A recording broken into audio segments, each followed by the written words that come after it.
Hey everyone, and welcome back to Tech Support Monday. Today we're diving deep into a topic that affects almost every single one of us, the hidden cost of all those free apps on your phone. We all love finding a great new game, a helpful flashlight tool, a weather app that doesn't cost a dime. It feels like a great deal, right? You get a useful tool and you keep your money in your wallet. But have you ever stopped to consider, how do these companies pay their engineers, rent their offices, and keep their servers running if they don't charge me anything? The reality is that free is often just a marketing term. In the digital world, if you aren't paying for the product with your money, you are likely paying with something else, your personal data. Today, we're going to pull back the curtain on how this industry really works, what they are actually tracking, and what you can do to take back some of your privacy. Let's get started.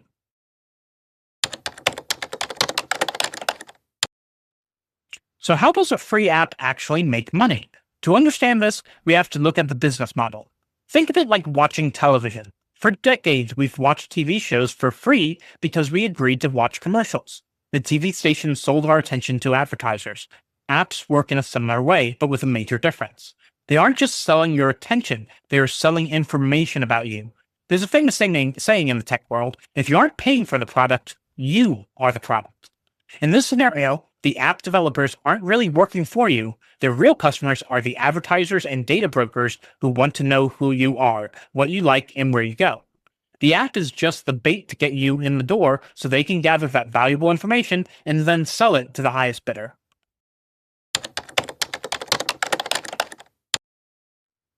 Now, you might be thinking, so what? They have my email address and know I like crossword puzzles. Big deal. But the tracking often goes deeper than that. These apps are designed to build a complete profile of your life. Let's look at three specific things they often track that might surprise you. First, there is location data. Many apps ask for permission to see where you are. They don't just use this to show your local weather, they track where you sleep or to figure out where you live. Where you go during the day to figure out where you work, and which stores you visit to figure out what your shopping habits are.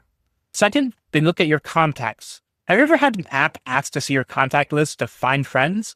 Often they're scanning that list to build a map of everyone you know, creating a web of connections that tells them even more about your social circle and everyone in it.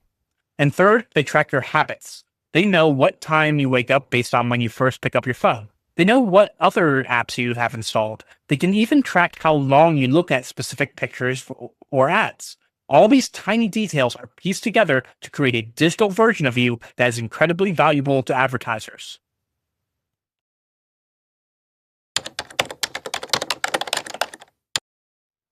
So how do they get all this information? They usually just ask you for it and you say yes without realizing it. This happens with something called app permissions.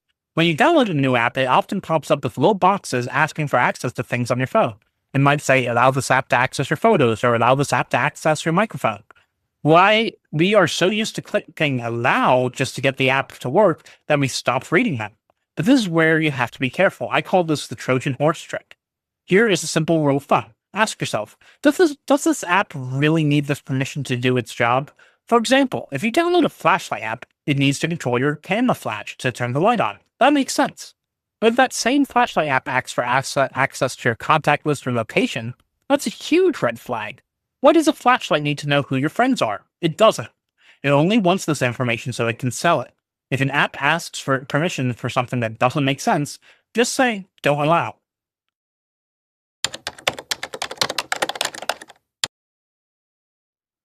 Another common way we accidentally give away our data is through those convenient login buttons.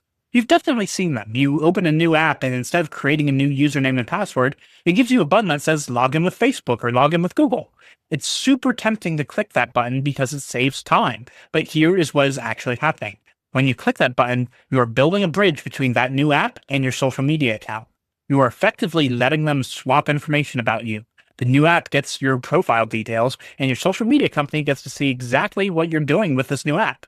My advice? Take the extra minute to click sign in with email instead.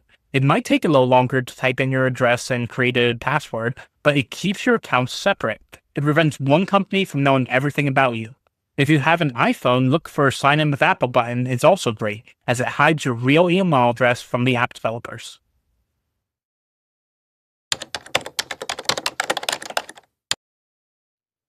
Finally, let's talk about what apps do when you aren't even using them. You might think that when you close an app, it stops working, but for many apps, that isn't true. There's a feature on smartphone phones called background app refresh. Basically, it allows apps to wake up in the background, check for updates, and send data back to their servers, even while your phone is in your pocket. Now, for something like your email or a navigation app, that's useful. You want your emails to be there when you open the app. But for a solitaire game or a cooking recipe app, they don't need to be running 24/7. Leaving this on for every app is like leaving every light on in your house when you go to sleep. It wastes energy and exposes you. Turning off background app refresh for apps that you don't need is a double win. It protects privacy and saves you a ton of battery life. Check your settings today and turn off the ones that don't need to be awake.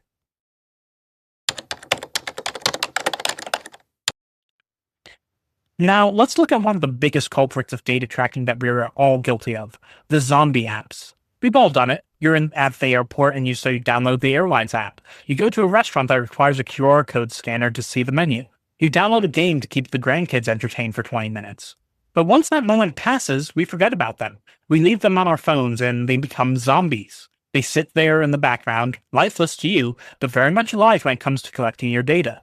They are still tracking your location and still scanning your habits, sometimes for years after you last opened them. I have a simple rule of thumb for this: the 3-month rule. Scroll through your phone today. If you see an app that you haven't opened in the last 3 months, delete it. If you need it again next year, you can always download it again, but don't let it sit there gathering dust and data in the meantime. Also, take a quick trip to your phone's settings and look under the Privacy tab. It will show you a simple list of which apps have access to your photos and your location. You might be shocked to see that an old photo editing app from 2019 still has access to every photo you have on your phone today. Turn those off.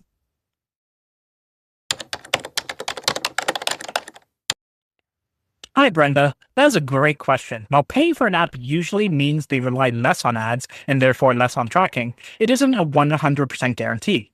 Even paid apps can collect data to improve their features. The best trick is to still check those permissions we talked about. If a $2 solitaire game wants to know your location, it's best to skip it. Great thinking on considering the paid version, though.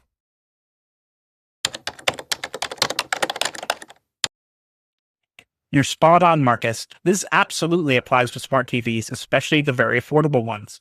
Often the reason the TV is so cheap is that the manufacturer makes extra money by tracking what shows you watch and selling that info. You can usually go into the TV settings and turn off viewing data or ad tracking. It may take a few minutes, but it's totally worth it.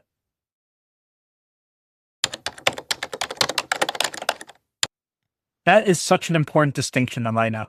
Unfortunately, just deleting the app icon off your phone usually doesn't delete the account you made with them. They likely still have your profile in their system.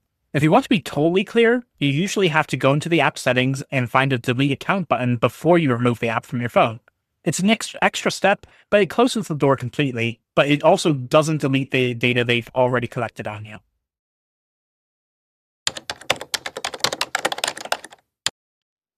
Hi, Keiko. That is a totally valid concern. Most reputable health apps have stricter rules, but free health apps can sometimes be a gray area. We always recommend reading the privacy policy for health apps specifically. Look at the sentence that says, "We do not sell data to third parties." If you can't find that promise, it might be safer to use the health tracker that came built in on your phone, like Apple Health or Google Fit, rather than a third party free one.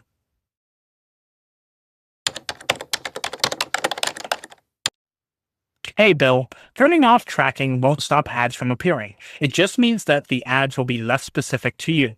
Instead of seeing ads for the exact drill you looked at Amazon yesterday, you might see generic ads for car insurance or soap. You're right that some people prefer targeted ads, and that is a personal choice. The important thing is knowing how they get that info so you can decide if the trade-off is worth it for you.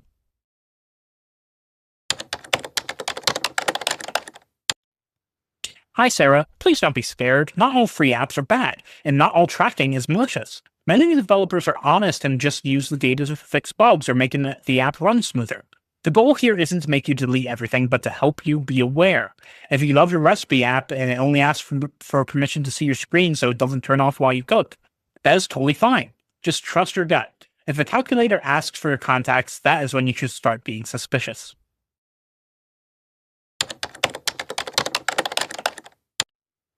To wrap things up, I want to leave you with one final thought.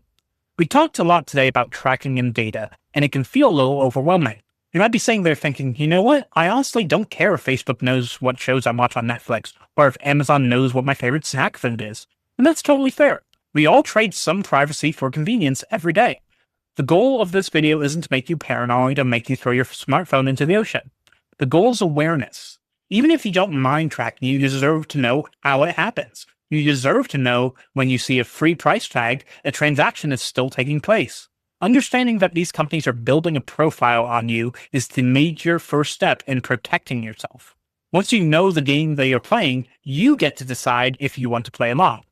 If you found this video helpful, please give it a like and hit the subscribe button so you don't miss out on our next Tech Monday deep dive. I have a challenge for you today. Open your phone right now, find one app that you haven't used in a while, and delete it. Then jump into the comments and let me know. What is the craziest permission request you've ever seen? Did a calculator ask for your location? Let us know below. For more tips, tricks, and technology that works for you, not against you, visit us at 123mapwebsites.com. Thanks for watching, stay safe online, and I'll see you next week.